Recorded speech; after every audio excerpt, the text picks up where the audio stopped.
I'll say the electricity goes out much less at my house than it used to. And that's largely because line workers are out there all year long, walking the power line, carving up trees that could take it down. It's a super specialized and daring skill, especially when you consider they often have to work in the bitterest weather to bring back the lights when they go out. This weekend, a celebration of those unsung heroes, a sort of Olympics for line workers. That's today's story of the day. Support for Story of the Day comes from Pearsall Wealth Management at UBS Wealth Management USA, subsidiary UBS AG, member FINRA SIPC, 1 Broad Street, Glens Falls.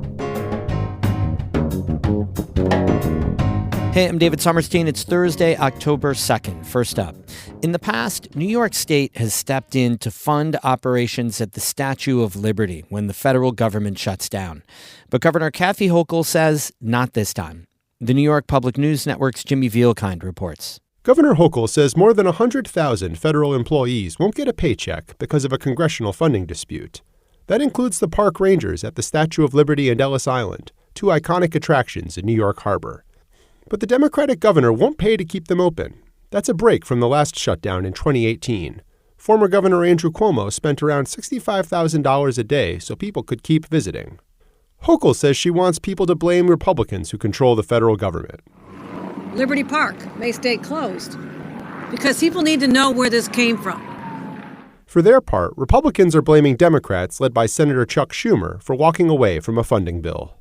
In Albany, I'm Jimmy Vielkind for the New York Public News Network. Meanwhile, the shutdown standoff continues, and U.S. Senator Kirsten Gillibrand called on Republicans yesterday to negotiate to lower health care costs and reopen the federal government. The Democrats said the average New Yorker could pay nearly $1,400 more in health insurance premiums per year if Affordable Care Act tax credits expire. This isn't just some abstract line in a government funding bill. It's about preventing a family from having to choose between making rent payments and having health care. It's about helping the working parent who needs ACA subsidies to afford their child's life-saving medication. It's about supporting the small business owner who shouldn't have to sacrifice their own income to offer their employees good health insurance. Extension of the Affordable Care Act tax credits is a sticking point for Democrats as they negotiate a spending bill with Republicans. The credits are currently set to expire at the end of this year. In a statement on X, North Country Congresswoman Elise Stefanik, a Republican, blamed Democrats for the shutdown. She said she voted for a clean, bipartisan bill to keep the government open. She called Democrats' decision to vote no, quote, hypocritical and damaging.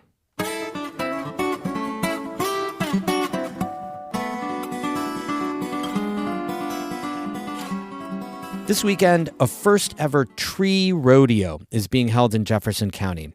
It's a competition for the highly technical work of line clearance tree trimmers, people who specialize in taking down trees and vegetation around power lines. The tree rodeo is being organized by the 1249B chapter of the International Brotherhood of Electrical Workers. Scott Simmons grew up in Copenhagen and is a former member of 1249B. He spoke with Amy Feiereisel about how he wants to raise awareness of what line workers do. People drive down the road and they see the power lines and they see the trees, and you see people taking trees down, climbing to the top of these trees and taking them down piece by piece. But nobody really understands it because you see them, but you don't get the technicality of it. Like, it's the stuff that they're going to be doing for this competition up here is some of the most skilled technical work, climbing and rigging. And so we're going to showcase all this. Like, we're going to show this up to the North Country area. Some of the best tree climbers, some of the best tree professionals that there is. Like, this is the best of the best. So what exactly is this competition going to look like? You know, what are the events and how are they competing, the structure of that? All right, so there's 10 teams, 4 people on each team. So 10 companies are sending their best competitors up to compete in 6 different disciplines. There's tree felling, there's we got one called traverse, there's pandemonium. The pandemonium one has 4 people on that team in the tree at the same time. They got to bring a rescue dummy down out of the ground. When that's down, they do 4 different things in 4 different trees together, and it's all working together to get stuff done. And then there's 6 competitions throughout Friday and Saturday, and then the top 4 teams qualify for this Saturday night These boys have to take this trees off the lines without cutting it, without doing anything.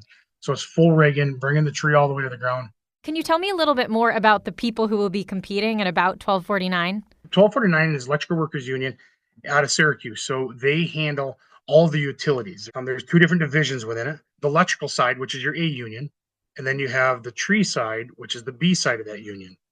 This was kind of their brainchild. Like they came to us and brought it to us, and I'd love to take credit for the whole thing, but like this was their idea to support their guys.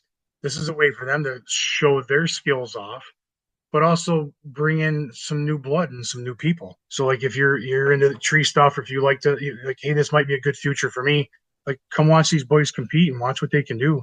And it's funny because it's like you could offer $10,000 in prize money, but they don't care. Like all they want to know is that they're the best that there is. Of the 10 teams that are coming, like every one of them, like, how are you guys? Oh, we're the best there are. All right, now we're finally going to get a chance to prove who is the best. And it's bragging rights, and it's going to be pretty much to say that you're the best that there is in New England, and that's going to be pretty cool.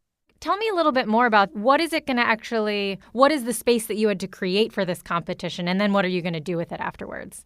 We're blessed here with some acreage. Like we have 49 acres in total. So Jefferson County Soil and Water reached out to us about a set-aside program, a conservation program. So we planted trees. We planted 4,500 trees, maple trees, there's cherry, there's birch trees, a bunch of different things in this upper field, but they left the whole upper part of the field is all wide open. So with this event, it needs a bunch of infrastructure to do it. So the 1249 came up and put 2 spans of wires up in the woods, 3 telephone poles with 2 sections of wires. We cleaned out the roads, make gravel roads all the way down through the whole thing to the trees where the competition is going to be. Right now, we just set 10 trees the other day for the tree. The tree fell apart, so there's 30-foot trees in the ground. It's all coming together quite nice. It's going to work out really good. Very cool. Okay, so you've essentially created like this arena for the rodeo itself, and then you'll be able to keep using that space. So this is just step one of turning this place into I guess it's turning it into a destination is what we want.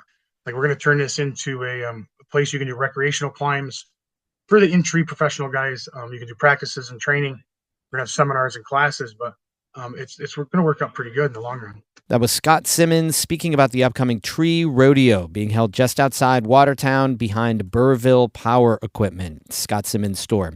It's this Friday and Saturday, and it's open to the public to attend, but not to compete. He spoke with Amy Feiereisel. We're going to close with a little moment of zen now during this beautiful, if dry, fall from the Bog Trail in Bloomingdale, just north of Saranac Lake. Emily Russell sent this audio postcard. I'm out here on the Bloomingdale Bog Trail on a beautiful fall afternoon. And I'm like in this tunnel of birds. I'm looking at a Canada jay that just landed in the tree about 6 feet from me. There are robins that are flying ahead, blue jays, but mostly I'm seeing these Canada jays, which are these like slightly bigger birds with a grayish brown body. One is hopping along the trail towards me right now, a little curious as to what I'm up to. The trees around this part of the park and this section of Bloomingdale are evergreen trees. So the fall color here is not necessarily on the treetops, it's more on the ground. The leaves around the bog area are turning this like deep maroon and a lighter kind of like tangerine orange.